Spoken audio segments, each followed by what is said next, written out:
Very good evening, everyone. Good evening. So, I welcome you all. I'm Utkarsh, one of the senior career advisor at Protest Professional Training. So, before we start, let me give a quick overview about us. ProTouch is a certification institute which provide upskilling courses to the professionals like HR journalists, HR analytics, POS train the trainer to deliver POS trainings, business analytics for manager certification, corporate trainer and facilitators train the trainer certification program, certified practitioner coach program, and emotional intelligence trainer and coach certification. We also provide customized program, and all the programs are accredited by the top most bodies like ICF, SHRM, HRCI, and CPD, and IBAC. I'm so much glad to see many existing students, team member, and aspiring students of ProTouch who has joined this learning session. I would like to know from the audience from which location you all are from. You can comment in the chat box. Vandana has mentioned Hyderabad, Preeti mentioned Gurugram, Neha mentioned Gurugram, Bharti Kumari mentioned Uttar Pradesh, Deepika mentioned, Avin mentioned Mumbai, Shristija, New Delhi. Welcome all of you. So now let's begin the learning session with Tapsi Sharma, our guest speaker of today's evening. So I would like to take a moment to introduce you with our today's guest speaker. Tapsi Sharma is currently heading learning and development for a leading telecommunication company, Bharti Airtel. Along with the leading the learning and development portfolio, she is also leads the well-being and culture strategy for the organization. She has an experience of over 12 years and has been with Airtel since 2015. Over her experience spanning 12 years, she had worked in diverse roles such as lead, talent management, analytics, multiple HRBP stints, and CEO roles in the learning and development domain. Now, I also welcome Mr. Rahul Sethi, Director and CEO at ProTouch, and he is going to be the moderator for today's event. So it's our honor to have Tapsi Sharma and Mr. Rahul Sethi sir with us. Over to you, Tapsi and Rahul sir. Thank you, Utkarsh, for such a nice introduction. And thank you all of you for Thank joining you, today. Utkarsh. Yeah, Thanks, Prapshi, and a very warm welcome. I'm so glad to see you after so many years. same here, Rahul. And really excited and delighted to be here. Yeah. Yeah, it's our privilege to have you today, and a very warm welcome. I can see our audience have joined in from different parts of the country. That's so nice. I would like to know in the chat box how many of you are from L&D world. Either you are training or you are part of L&D. Just write me in the chat box so that me and Tapsi have good sense of how many of you are from the world of learning and development. All right, so there are quite a few. Quite a few, yeah. Yeah, that's so nice. All right, so let's dive in, friends. We will keep this session interactive. Uh, Tapsi comes with immense experience, and we have been co-worker in past. So I know Tapsi also comes with one weakness. You know what? She is not able to read minds. So unless you are on the screen, she will not be able to figure out, what you are understanding. So I would encourage you as much as possible, keep your videos on so that it helps all of us to make this session more interactive and more lively. Yeah. So once again, a very warm welcome. So let's dive in. Today we are going to talk very interesting topic, which is around L&D. Yeah. And when we are talking about L&D, that it's such a vast field, and we will keep it crisp. We will keep it, very, very practical. And Tapsi is a practitioner in the L&D and leading one of the greatest organizations in the country. So we'll keep it very practical. And please feel free to put your questions in the chat box if you have, or raise hand if you have any questions in between to ask to Tapsi. So I will be moderating the questions and take it at the appropriate time. Yeah. All right. So, friends, we will be focusing on the current trends. Although we're focusing on the current trend in the business world, there is something which is always constant. You know what's the most constant thing in the business world?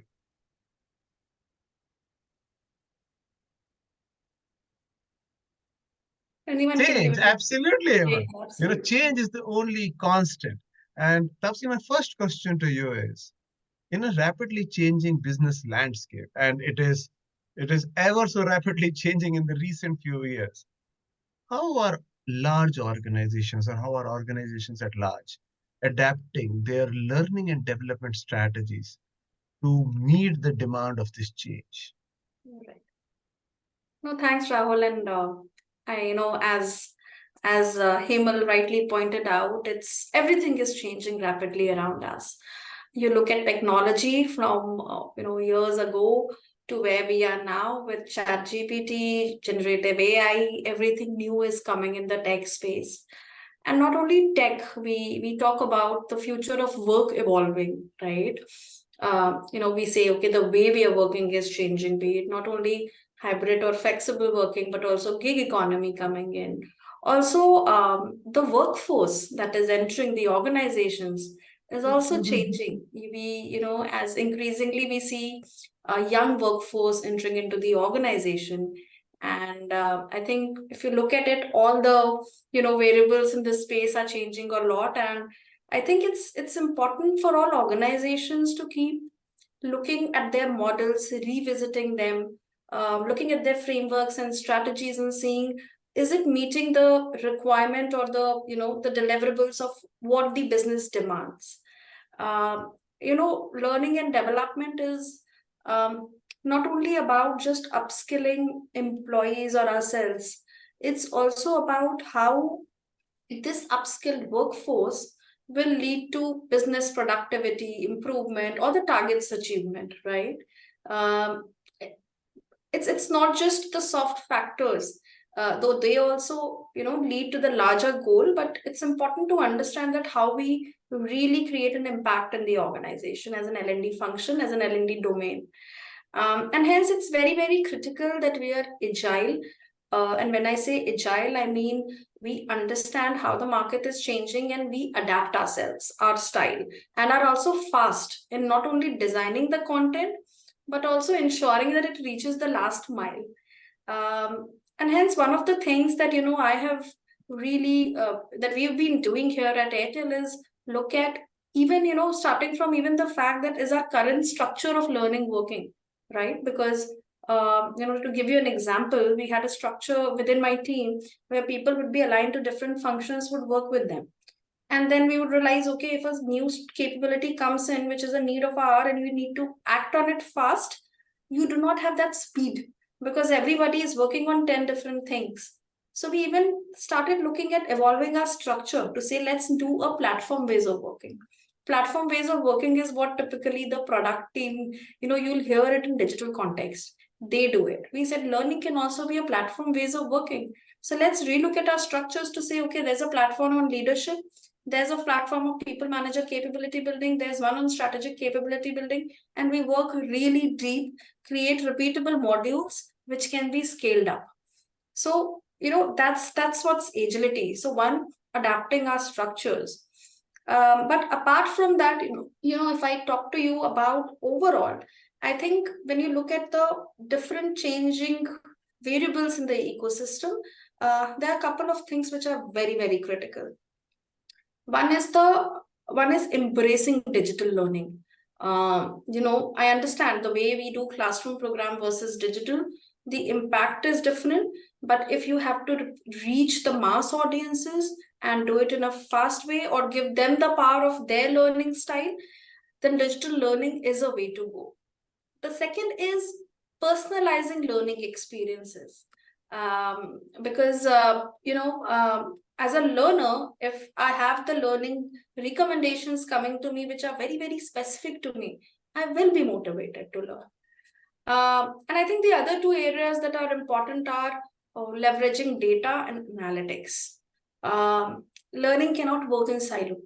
Learning has to now work with talent, recruitment, uh, analytics team, everyone to say what are the themes I need to work on. So, for example, when I approach learning here with my team at Airtel, I would work closely with the hiring team to understand what are the skills that what are the what kind of people are we hiring from the workforce, what are the gaps that exist in the market, what is our competitor working on. I would work with my talent team to understand how is my talent looking like, what are my succession plans, and I also need to work with my analytics team to understand if there is a we have a tool called Amber, which captures employee insights. What are the insights coming from? For example, say on people manager capability building, if my people say there's no respect, or if my people say there's no empowerment or anything, or delegate, or my manager doesn't know delegation, I know these are the themes I need to work on. So it's very, very critical for all HR professionals, not only learning, honestly, to leverage data and analytics. And it's critical that we do that.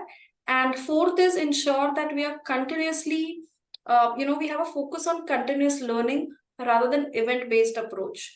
We need to walk away from models which say one classroom attended and done. Because after attending a 1 day or a 2 day classroom, we cannot come out as people who have now just learned the skill. You need to continuously go back, revisit, and hence blended learning journeys are the way to go. You may do classroom, but you need to do self-paced, you need to read, whatever is your learning style or preference. But there has to be a continuous focus on skill building. It cannot be built in a day. So yeah, I would, that's how I would summarize it. That broadly, these are the things we would need to ensure that we are also adapting to the changing landscape. Yeah, thanks for sharing, Tapshi. I think some brilliant points you have made and very nicely summarized as part of these four, building blocks of the changing strategy. I'm very curious to know, you talked about personalized learning experience. Yeah. Let's double click on it. What role does personalized learning play in enhancing the learner's engagement and performance? Right. Sure. Um, so when we say personalized learning, it ensures that whatever content or learning that's happening, it's very relevant to the learner's goals or even interests, right? One is goal is linked to the development area and the target they want to achieve. Interest is what is it that they want to explore their future in, their career in. And while we typically remain limited to goal and interest, what's also critical is their learning preference or learning style. Because honestly, we all are different. Say Rahul may want to learn through reading articles, while Komal may want to learn through videos. And similarly, say any of you, say Utkarsh, for example, may want to learn through reading books. So it's also very critical to build that into the personal, when we say personalized learning. And the personalized learning is not just limited to workshops or online module. Uh, some of you are learning professionals. If we talk about the science of learning, it says 70% learning happens through on the job, 20% learning through mentoring and, from others, and 10% through formal education. So far now, what we've been talking about is mostly formal education, classroom, online, article, videos. This is all knowledge. There are a lot of people who learn through learning on the job, and that's also very, very critical. So when we talk about personalized learning, it looks at all these three aspects. So as to say, of course, we talked about pieces around learning style, or what is the person's aspiration, what is the goal. But when we then do personalized learning here at Airtel, what we do when we talk about the 70% on the job, we make sure, okay, if a person's aspiration is to move, say, from a sales to a marketing function, what is the personalized learning that comes into play to equip the person with skills that will help him or her move to marketing, right? When we talk about Similarly, for the same person, you may want to build in relevant content which is very, very critical for him to or her to understand the marketing knowledge. Okay, the different domains of marketing. How does consumer insight happen? What is brand? What is digital marketing? Whatever it could be. And hence that personalization becomes very important. While this is one which is more about role based, and like I said, the format could be classroom, self paced, online module, anything.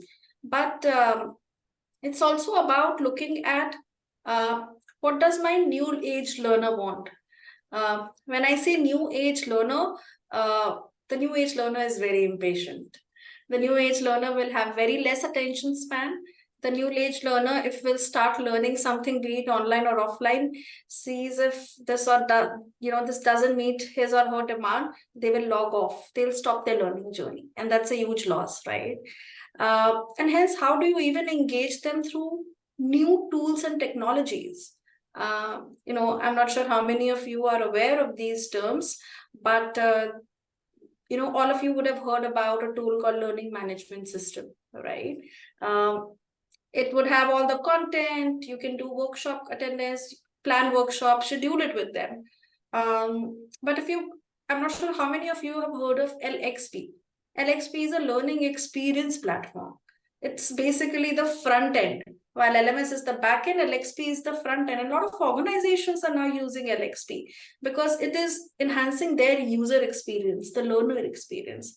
And the experience gets enhanced not just because of the user interface that's very nice and colorful and all that jazzy. It's also because a lot of these LXP platforms have AI capabilities. When I say AI capabilities, it means you do a course on that platform, and basis what you're learning, what topic or what content you're learning more, it will throw up feeds to you. So next time when you log on to the platform, it will show you something similar. And I'm sure all of us would have experienced this while going through social media. You watch a video on Facebook, the Facebook will know what to throw to you. So that's the feature which the new age learner wants. Because we go on Netflix, we like something, it says, hey, similar to your taste, this genre, right? So that's what we need to bring in the learning domain as well. And I feel that helps in creating that lot of personalization, which further engages the learner, and creates that impact, right? So I think all of these different formats that go into personalization help in ensuring that your learner is motivated, keeps coming back to learn. Because let's all agree, it's especially in the corporate world, it's not so difficult to push yourself to learn, to take out time to learn, right? Because we all feel, okay, let's first do this, then we'll do that. We tend to procrastinate. But if we really want to look at surviving in this changing economy, that's the need of the hour. We will have to. So that's what it helps even the learning team do, is to ensure the learners are motivated, they are really engaged, and they are able to upskill themselves and create that impact for themselves as well as the organization. So yeah, that's these are the things I'd like to share. I hope that answers your question, Rahul. Do let me know if you want me to add anything around this. No, no, absolutely wonderful. And the way you're putting it, which is the interest and content and the experience. And many a times we miss out on the experience side of it, and can get overly focused on the quality of the content that we are providing. And the front face, which is the learning experience platform, is very well explained. Thanks for that. Uh, Let me bring in, another block of which you were talking about, the four blocks, which is around the culture of continuous learning. And a similar comment is I also see that posted on the by chat. Amir Khan in the Yeah, chat, where yeah, he's talking about, well, content is one part of it. How do we create the learning culture where people are motivated and look forward to learn? And Amir Khan, thank you so much. It's a great question. Uh, would love to hear from you, Tapsi, if you could share some best practices that right. organizations are adapting to build culture, because there's so much being spoken about culture of continuous learning. It will be interesting to discuss if you can share some of the best practices around this? Yeah, sure. No, that's indeed a very good question. And for those of us who've been in the learning domain, we know it's a very difficult thing because culture takes time to build. Like I said, as humans, we do not get motivated easily to learn. There are some who do. There are some who have high learning agility, who are very curious, who would go out and learn through whatever style that prefers them. But it is a very difficult thing. Um, and if I sort of through my experiences share what else has helped us in building a very strong learning culture at Airtel, and Rahul knows because Rahul has also been doing it. The first point I would want to start with is uh, to create that ownership, to create that culture of continuous learning.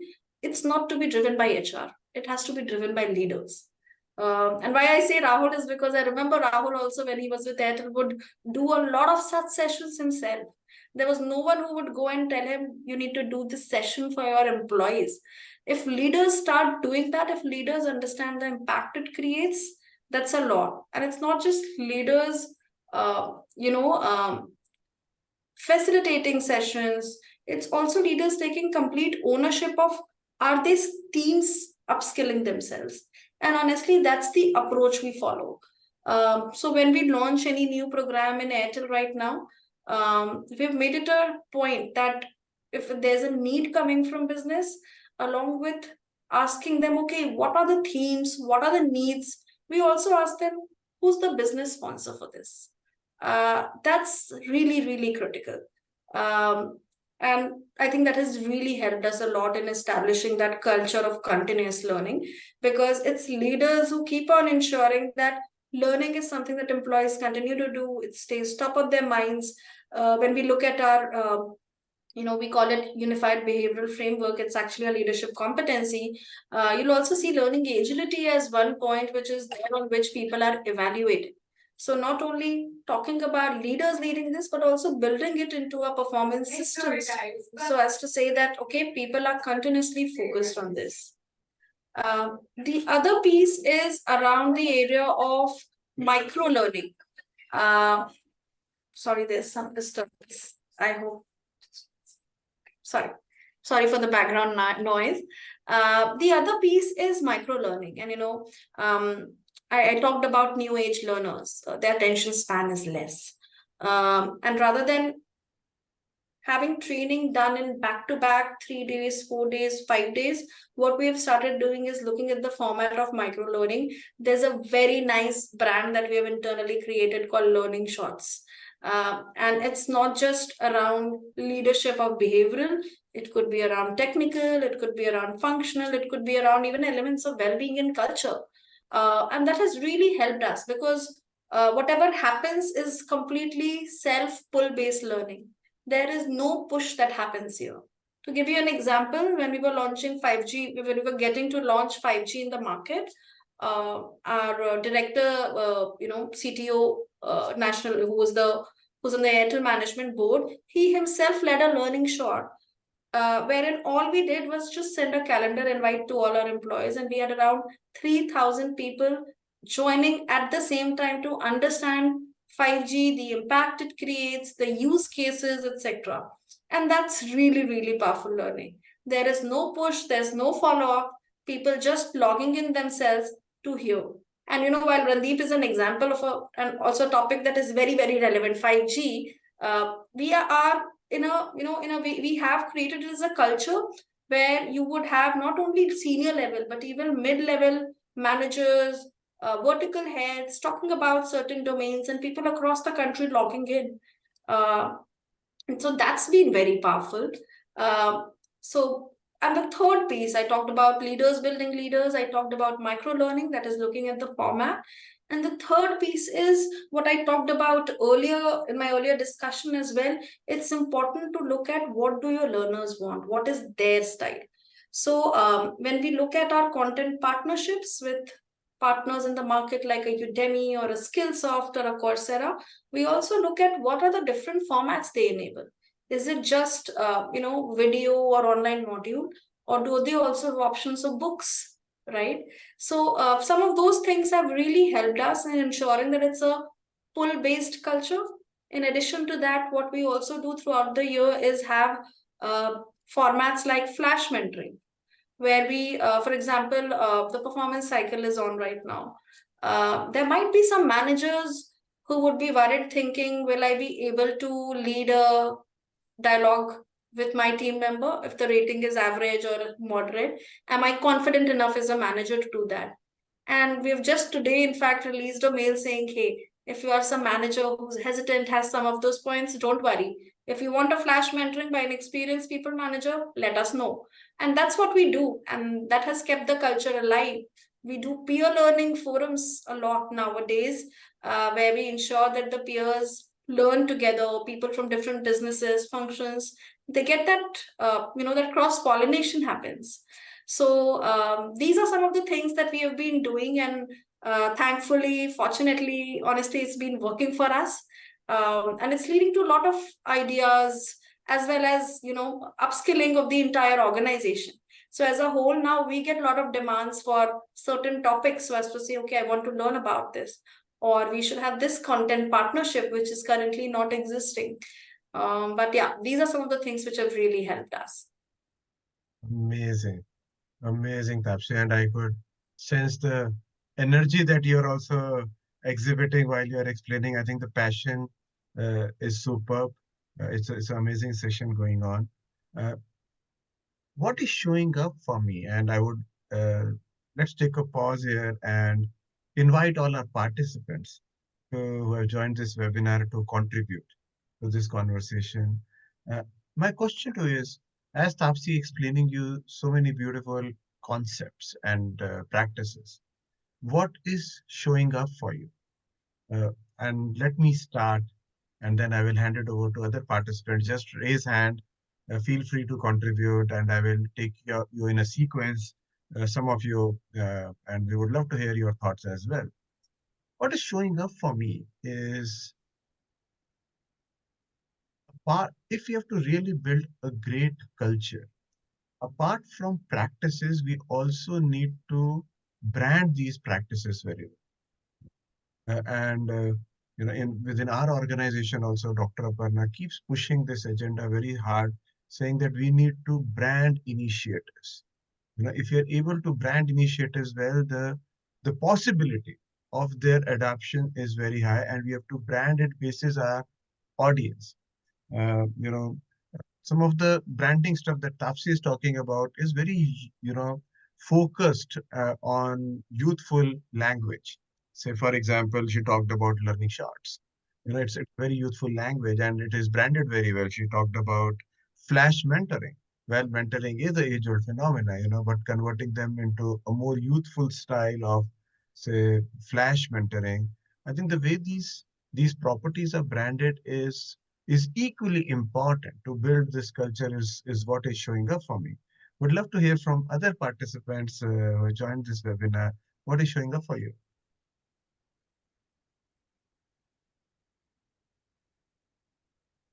Yes, Dinesh, over to you. Yeah, thank you, Rahul, and thank you, Tapshi, for bringing this. So even I'm coming from the organization who is very much into continuous learning. So this is one of the agenda. It's something which we followed, and the only thing is like as Rahul said that unless you do the branding, so you will find this CI branding everywhere, and that C is like not only for the continuous learning, it is also for the curiosity. So we just make people aware like okay how you have to do it for you, because earlier it was a part of their incentivization, the learning was linked to that you have to do something. So that was a push, so everyone was doing it just like a mandate that they have to complete these many tasks, not the Yeah. learning. So they were not practicing those learning. So somehow I get involved into with my team and ask them like, what would be your goal? What do you want to do next? And basis that we have those personal development plans which are made, and we have just decided that okay, these many people are wanting this particular skill. So that we as managers we started putting across that in your this particular year you have to complete these three courses minimum.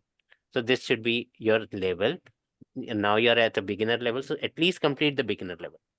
And we encourage to start from the beginner level so that you don't miss the bases. So this is what we are practicing. And for me, it is continuous learning has become so much of a habit for me that just now I just got free from my office call and I'm here. That's So really Amazing. awesome. That's really Amazing, awesome, Dinesh. Dinesh. Yeah. Amazing. Thanks for sharing. Monica, thank your you. thoughts? Thank you so much, Rahul. Um, Thank you, Tapsi, for sharing those many insights as a learning and development professional. Something that definitely have been concern or something that we see as a opportunity area is building a learning culture. Something that I have understood from my experience is there is a different learning. The way associates look at learning for something in a tech learning and a non-tech learning. So I have seen more engagement in tech learning because I think it actually gives them a feeling that their work will get better, but along with that, a personal development, individual development to prep themselves to be a manager, to a leader. Right, the behavioral trainings and workshops are also something very important, but um, I've seen that that's no more. I mean, as much as engagement that we see with Yeah. learning. So in No, your I space, understand. Yeah. how do you like? Have you come across something like this, and Yes. how do you think that why is there such a difference? Well, thanks for asking that question, Monica. I think that also will give some insight. Hopefully, I'll be able to add something valuable for others. That's definitely the case. We have also we've also noticed that, and the reason is very clear. It's because, technical learning, it's very easy to also see versus your skill gap, how you have moved from point A to point B, right? Because it's quick. You learn coding, you do it, you test yourself, it's as simple as that. Besides, if you are in, and technical learning need not only be in the area of engineering, it could also be, for example, we are in from a telecom organization network. If I'm a telecom professional, I'm in the network team, I don't learn in 5G technology, I won't be able to survive in my job, right? And of course, that takes the first preference. That's a very natural phenomenon. We saw that what hence we have been trying to do is see one we ensure that there's understanding among people that it's also equally important to keep working on your leadership and behavioral skills, right? Because the technical skills will be there, but if you want to grow, be it not only, and when I say grow, it doesn't just mean vertically through promotions, it also means laterally to any other role, to any other function or business. You'll have to do this because if the context will also change, you will need influencing in a new environment. What we've also started doing is when we do our workshops or trainings around behavioral or leadership skills, we talk a lot. We have started implementing simulations. There are a lot of interesting simulations in the market where employees can go and learn. You do something, there's a scenario given to you, you type in your response, you will get a response saying okay, and it will give you another piece, and then later you'll get a debrief saying, you did action A, hence this led to action B. Probably if you had chosen action C, this would have led to some other action or a positive action. That's helping our people a lot. We're already running 3 programs, one of them being influencing, where people do that. Also, in the market, there are a lot of content providers who have already integrated, a lot of chat GPT or, similar features, AI features. For example, one of our esteemed partners that we work with is Skillsoft. If you go to Skillsoft on the online piece only, they have a lot of simulations. So if I'm a people manager who needs to learn the art of delegation, I can go there, type in, and I can learn. Or if I'm say I want to learn on, if I'm a B2B professional doing sales and I want to learn how to communicate more effectively, right? Or how to pitch. There are a lot of such simulations which are self-paced, allow you to do that. They help people practice, they feel that it's very, very important, they start using it more, and then they start learning more because now they are engaged learners. So those are some of the things that have really helped us. Also, what we try and do, and hence when we talk about behavioral or leadership development, we also try and do it as journeys rather than event based. How can more and more things happen throughout the journey? And at the beginning and at the end of the journey, try and measure if there has been any change in the skill of the person. The reality is, any behavioral or leadership skill will take time to develop. Like if Tapshi has an area of, say, influencing, for example, which we picked up, it will not develop overnight. It will take some time. I'll practice first with my peers, then with my seniors, then with difficult stakeholders. It will take time. And we need to, as learning professionals, appreciate that, give space to the learners, and also from time to time keep telling them, hey, at the start of the journey, this is what it was. And it could be, just a 360 feedback or just a manager feedback saying, this was at the initial state of the journey. Over the last 9 months, this is how you've progressed, and this is where you are. So that's one way of looking at it. But it continues to be tough, and hence you need to keep thinking on how to come back with different formats or different ways to engage learners. Did I answer that? Did that help? Absolutely, absolutely, Tapshi. It is very, very helpful. And thanks, Monica, for asking that question. I would, Urvika Bose, I know you have raised your hand and you have been waiting for long. Uh, just give me a couple of more minutes. I'll just come back to you. I made a note of your hand raise. Uh, Tapshi, you were talking about leadership development, right? Yeah. And a lot have been spoken about it. You Yeah. know, I think you're out of power. Yeah, you're No, back. no. Uh, Yeah. Yeah. if and leadership pipeline has always been one of the key challenges every organization is facing, because as the average age of the employees is dropping, it poses a new challenge in front of every organization, that how do we really create that leadership pipeline. And the employees are more aspirational these days. uh, if it will be very useful for the group here if you could share some intervention that you have done in your organization or in your experience that will really help the organization move the needle. Thanks, Rahul. Yes, we have done, and honestly, this stays very close to my heart because this is my second learning stint. Uh, During my first learning stint, that's where in Airtel we launched Airtel Leadership Academies. It was in 2019. Um, and when we started, trust me, it was starting from scratch. But the good thing is, in the last 4 or 5 years, the program has become so aspirational that we have employees asking for to say, going to their managers and saying, please nominate me. So not only it has helped us in upskilling or further building that leadership pipeline. No, it's both. One, your top talent gets really developed in the best way possible and ready for the next level roles. Second, you have a very healthy succession pool for your critical roles and at across levels. um, just to sort of explain it briefly, what is it and what this academy entails is, we have the 4 programs running under its umbrella.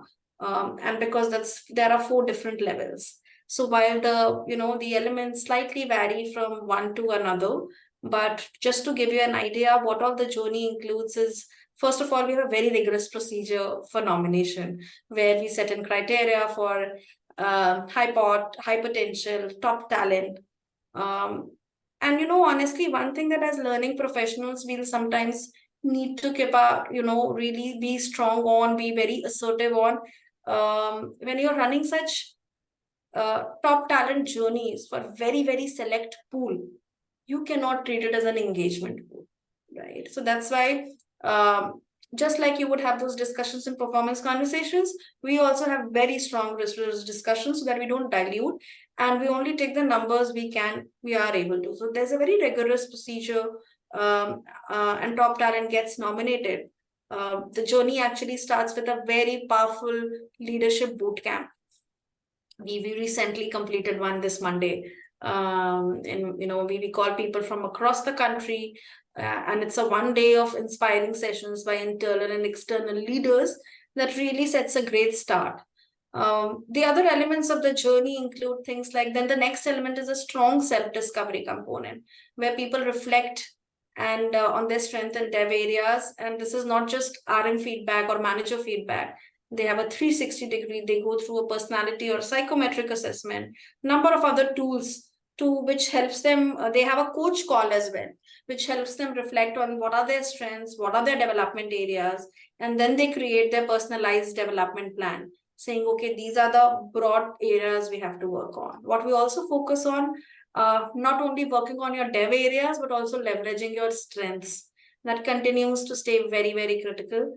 And post that, a very nice blended journey, development journey starts from them, for them, which includes a management development program. For example, one cohort goes to IIM Ahmedabad, one cohort went to ISB last year.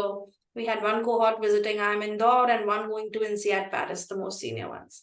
So that's how it runs. We have a very structured, customized management development program for them. We have mentoring by internal leaders.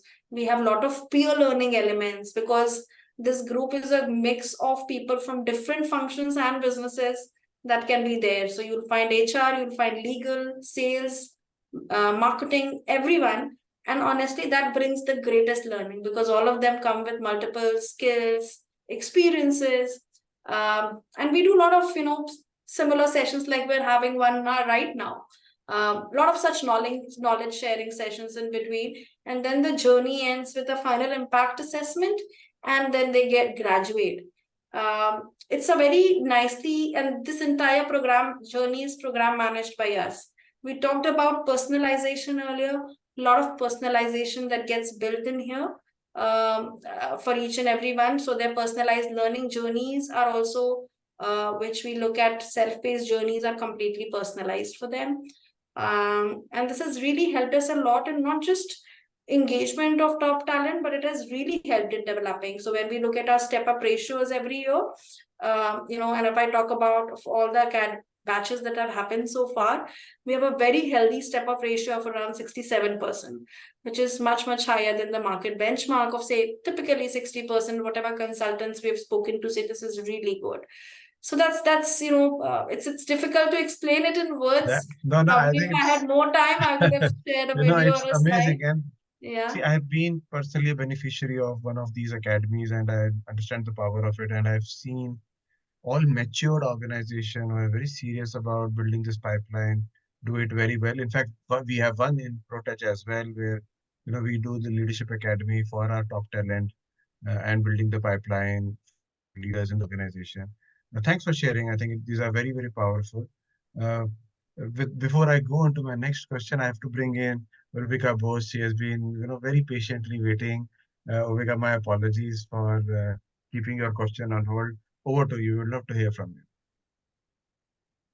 A very good evening, all of you, and please don't apologize. It's all a learning session, so it's beneficial for all of us. And I would first like to thank you.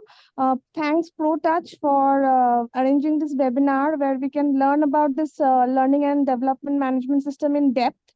My question to you will be like you talked about branding. So can you explain a little bit like how this branding can be done and how well it can be implemented in organizations so that,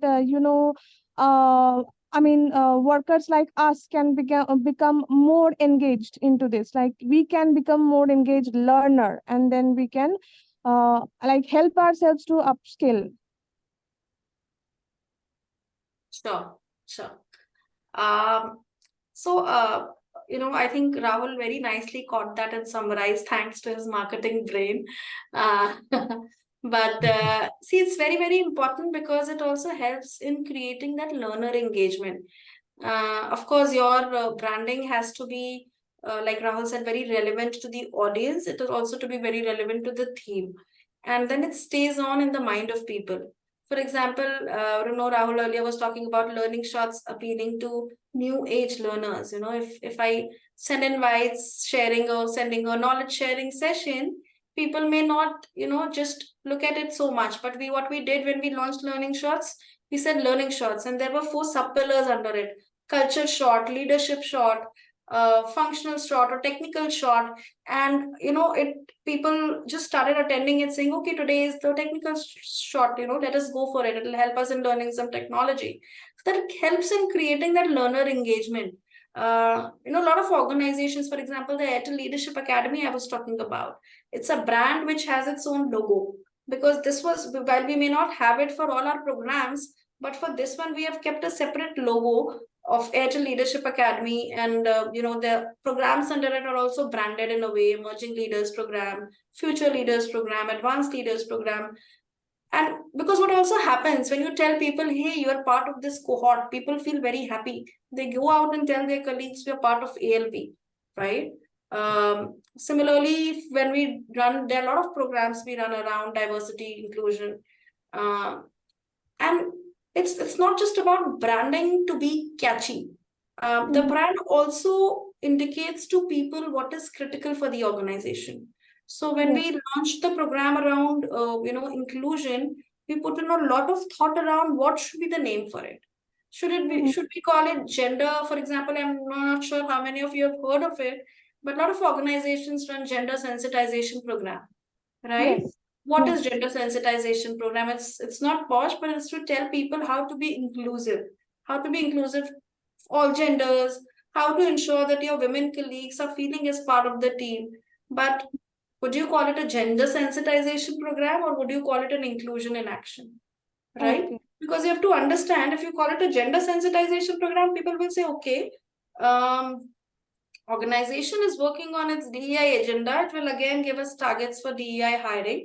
Now it's saying, okay, behave in this way with different gender because you don't know how to behave. People may Yeah. also take it a little negatively, right? Which is not what Yeah. we want to do. When you Mhm. say inclusion in action, it's a very, uh, the name itself is very inclusive, right? It covers everything. It says if you have to be an inclusive leader, these are the things you need to do. So when people come to that session, they don't come thinking it is to sensitize us of how to behave. Because a lot of time people get offended. They say, what do you mean? We don't know how, we are not sensitive toward other gender. This is what you're trying to say. This is not what we're Yes. trying to say. So it's both. It's brand as well as the, when people come to that session, the what's the thought they have in happen. It's more, you would want to tell your leaders, hi, there's a session on being inclusive or inclusion in action or inclusive leadership. Would you like to attend that versus a gender sensitization workshop? Yes. So that's the impact it sometimes creates in organizations. All right. Thank you so much, Tapshi. That's a very beautiful insight you have given to us. Thank you. Thank you, Tapshi. And we have another 10 minutes with us in this session. And I'm aware that there are a lot of participants who have joined who are from L&D, and they're L&D professionals. Some of them are trainers. Uh, let's spend a few minutes on talking about how can L&D professionals stay ahead of curve and anticipate future trends in the industry to ensure that their programs remain relevant and yet impactful. Sure. First of all, attend all the sessions that ProTouch organizes. These will also give you a lot of insights. But on a serious note, I think Rahul, not only L&D professionals, but I would see a lot of professionals, not only HR across, not taking out time to develop themselves or being aware of what's going on in the market. So I think first of all, it's very important for us to keep our eyes and ears open, to read, to speak to friends, research on new formats, benchmark with other organizations, or what others are doing, to be aware of how are things changing. Because you need to adapt, like we talked earlier in the very first question. And there are technologies that are evolving, there are learner preferences that are evolving, and the speed of learning has to go high up, because we don't have much time now. You see how impatient people are, right? The business targets that are set, if you take 1 year to develop your people, the year is gone. You lose on that value, on that revenue, right? And that's why it's very critical that one, you be really aware, read, develop that habit, and uh, when I say read, it's not just reading books, it's also articles, new things that are happening in the area of L&D, etc. That's very critical.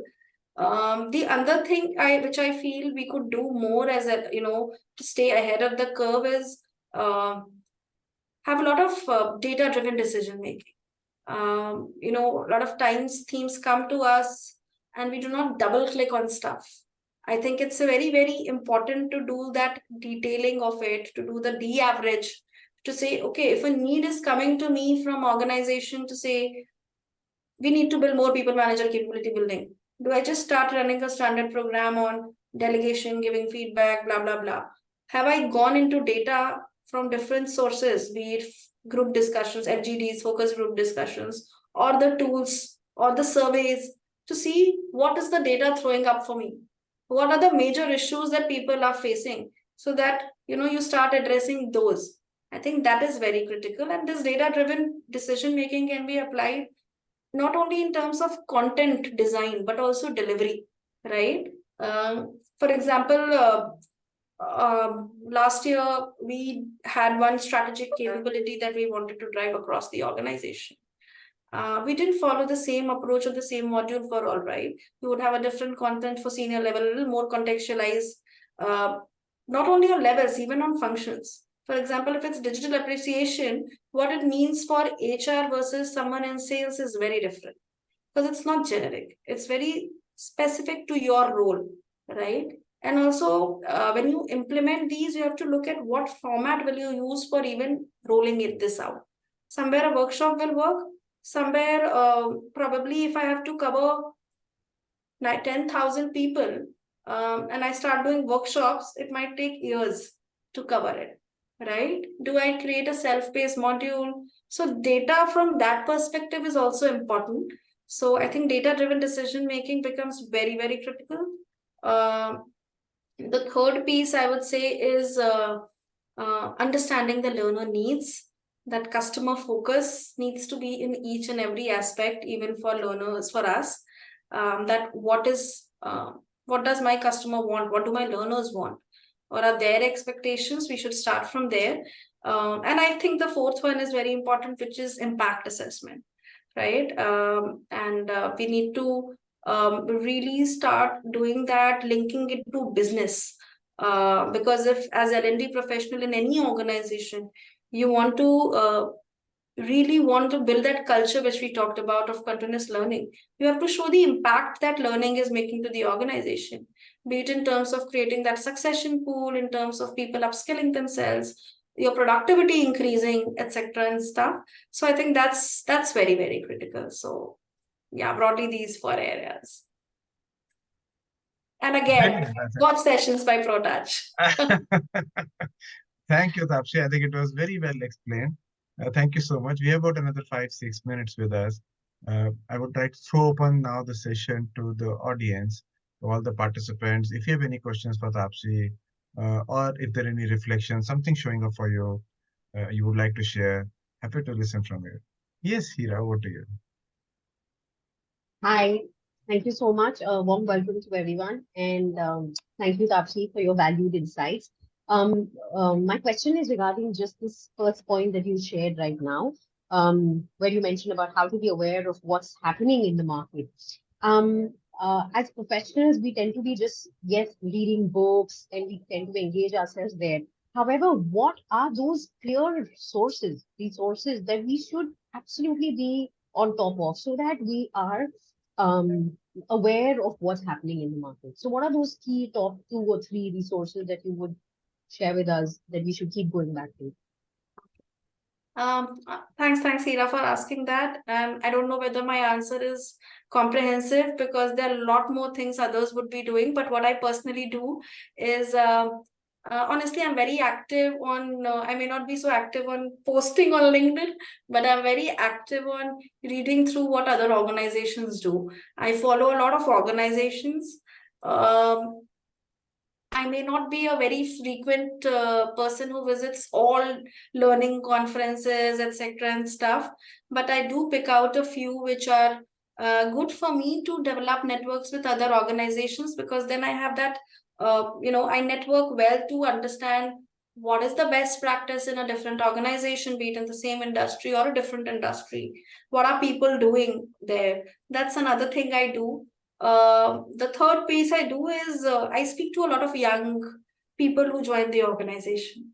That has personally helped me a lot. This one, especially. For example, I might be using ChatGPT in a very simple transactional way, but the way, so I have a fellow intern in my team, so I rely a lot on that reverse mentoring as well, because the young generation is very aware, and that's a really good thing. So honestly, I also speak to a lot of people internally in the organization to understand what are the different tools, because when they're coming fresh from college, they're also aware, they're experimenting on a lot of them. So these are some of the things I do. Fourth, because I'm in a role where it's easy for me to do that, because I'm in touch with a lot of partners, consultants, etc., whom I work with, I make it a point that when we meet, it's not just a tea coffee chat, but more to know what are other organizations doing, how are we going about it. I read a lot online, primarily on articles, LinkedIn, on what are the skills of the future, etc., because I need to be updated to build those into my organization. Yeah, so my answer may not be very comprehensive, but I personally do a lot of these to stay updated. Sure. Thank you so much. Thanks. Thank you, Tapsi. Dinesh, over to you. Yeah, thank you once again. And just wanted to ask, like, I've posted a question as well, like, how important is the refresher sessions and how frequently do we do that? Because people once go through a training module, they don't want to come to attend that again, because My that's suggestion: don't do refresher sessions. In terms of if you're talking from perspective of a workshop, do it through nudges. And nudges is what you will see a lot of organizations doing now.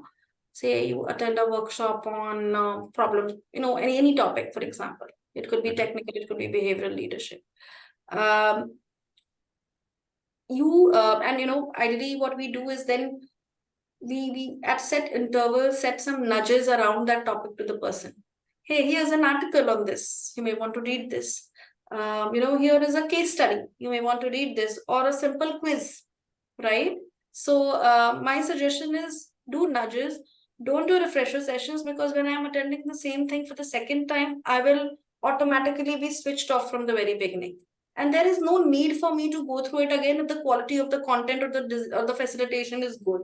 I need not go through it again and again. So do your refresher session in a way which is not classroom.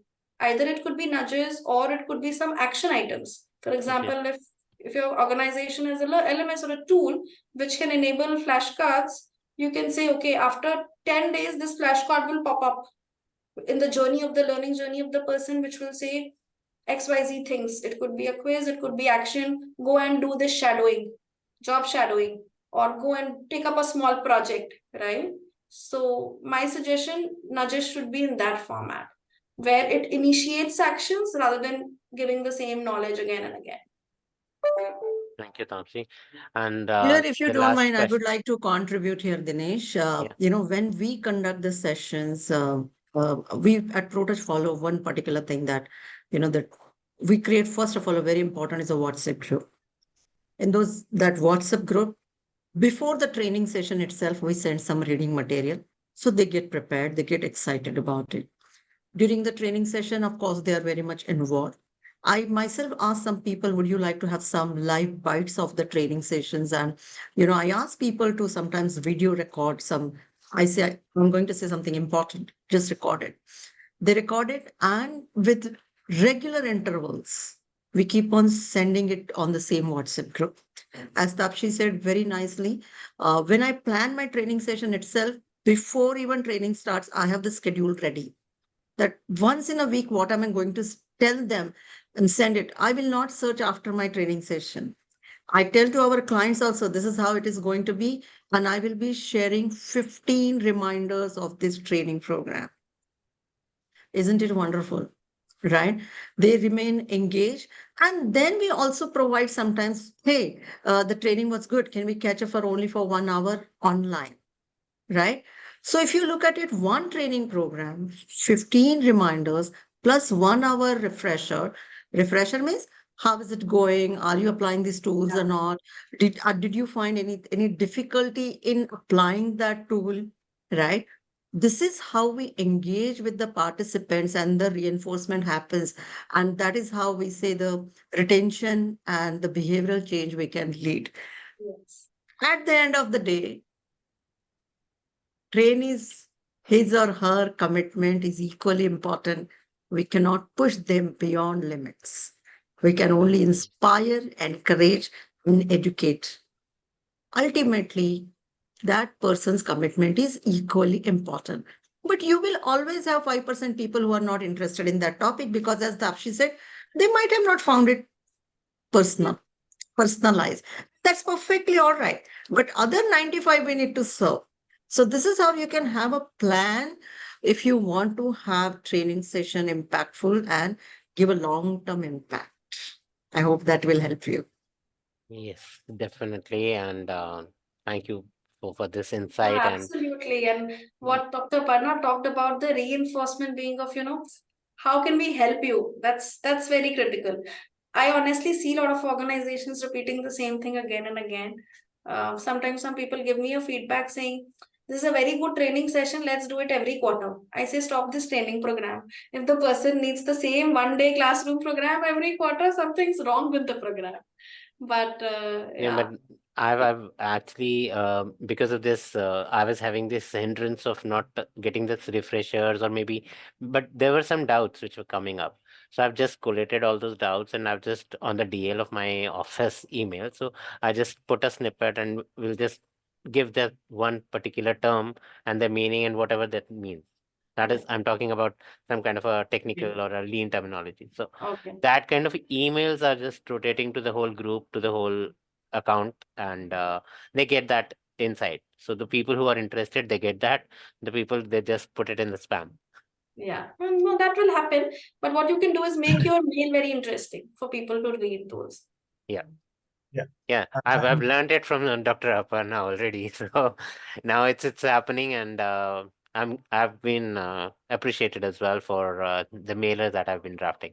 So yeah, thank you. and absolutely, and I would like to add to what Dr. Aparna is saying, and it is so very important. And what Tapshi said, send them the nudges. And Aparna talked about you can send videos or you can send anything else, which keeps that learning journey on. If I can just share one example of it, so that you are able to, because a lot of because we cover all this as part of our certification programs when we train other trainers, and some of you could be prospective, considering us as your learning journey. I just take a minute to, Panak, would you just give me the screen sharing rights? Yeah. Let me just share one. So this is, for example, one of the trainings that we did for one organization. So this is the WhatsApp group that has been created, right? So I keep sending them nudges every week. They're always engaged and picking up what was taught, and because it takes a little time to become this learning permanent. It could be positive in the first go, but it may not be permanent, and with these nudges you can make it permanent. Now, just one more point I would like to add, Dinesh. If you're not getting, say, refresh, say, as one of the challenge, I'll say, try I will give you one more tip. Try layered programs. Do foundation, then do advanced, then do expert. Participants are generally more forthcoming if they're coming for a higher level of learning. And it also, it's also gamify the learning experience. You are increasing your level of learning at every moment. So try that if that works better. Thank you, Rahul. That means a lot. Okay, so I think we have time for one more. If anyone has any question before we let Tapsi go. uh, any questions from?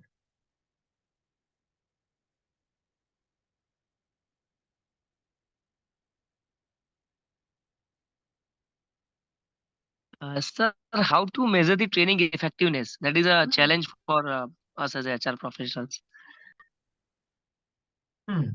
Uh, Well, I think we did one Yeah. session earlier on training effectiveness, and I don't think so. The answer could be given in a couple of minutes. Hardik, what I would encourage you on our YouTube channel, you may have one entire session on measuring training effectiveness. If not, we can schedule one. What I remember is we did one on the measurements, but if not, we can have one. It will need a slightly longer explanation because you need to have the right tools and techniques for measuring the training effectiveness. Mm, uh, but most probably you will find one. However, uh, if not, then we will organize one. Yeah. Sure, sir. Mm, Thank you. thank you. All right. So, friends, it is almost 10 minutes past 8. Aparna, you're saying something? I've shared the link of the recording of that program in the chat so that he Thank you, can ma'am. have a look at. All right. Thank you. Great. Thank you.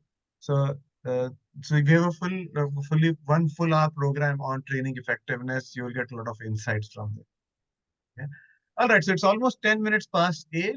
It is time to give a big round of applause for Tapsi for taking out time and Yeah. spending 1 hour of this evening with us. Thank you so much, Tapsi. We really appreciate your time. It really Thank you, means a lot Rahul. to Thanks for us. having me here, Rahul and Dr. Panna. And thanks to all of you for being such patient listeners and very, very interactive bunch of people. I really enjoyed this session, honestly. So thanks again. Thank you, Tapsi. Okay. And Tapsi will be going now. Thank you so much. And we are aware that some of you could be considering us for any of our programs. Me and Dr. Aparna, along with our team, are staying back for some time. If you have any questions or clarifications or want to interact with me and Dr. Aparna, we would love to have some chat. Uh, but before that, let me just say thanks to others who have joined today for this learning journey. Thank you so much. I appreciate everyone's time and look forward to meeting you in more sessions that we conduct on Thursdays. And this learning journey will continue. Please do join us whenever there's a program. Generally, it happens on Thursday evening. And thank you very much. So, before you all leave, you can also put it in the chat box what kind of training session, webinars you would like to have in future. That will help us to keep our calendar, on track. So, someone has asked, we'd like to have it on DEI. And certainly that we will plan, Priyanka, and we will keep you posted. So, if you have any ideas that what kind of training programs you would like to have, we can certainly arrange sessions accordingly. Yeah. Thank you so much. Great. So me and Aparna are staying back for some time. If you have any questions with respect to our programs, feel free to ask. And if you want to carry on, please feel free to do so. See you later. Career gap and rebuilding career is what Mubin is asking. Okay, that's a good topic. I think that's a very good topic. Mubin, are you enrolled with for any of our programs already? Hi, sir. I have enrolled for your HR generalist program. I I have, see. from May 12th is the first batch starting. Yes. So, Mr. Prashant, he guided me to join this program. Very So, good. I'm eagerly waiting to attend the first session, sir. Thank you, Mubin, and welcome to the batch. Thank you, sir. Thank you.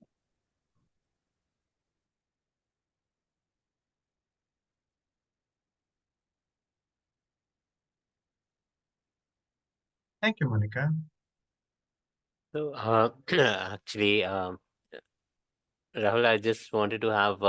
I'm in a confusion of having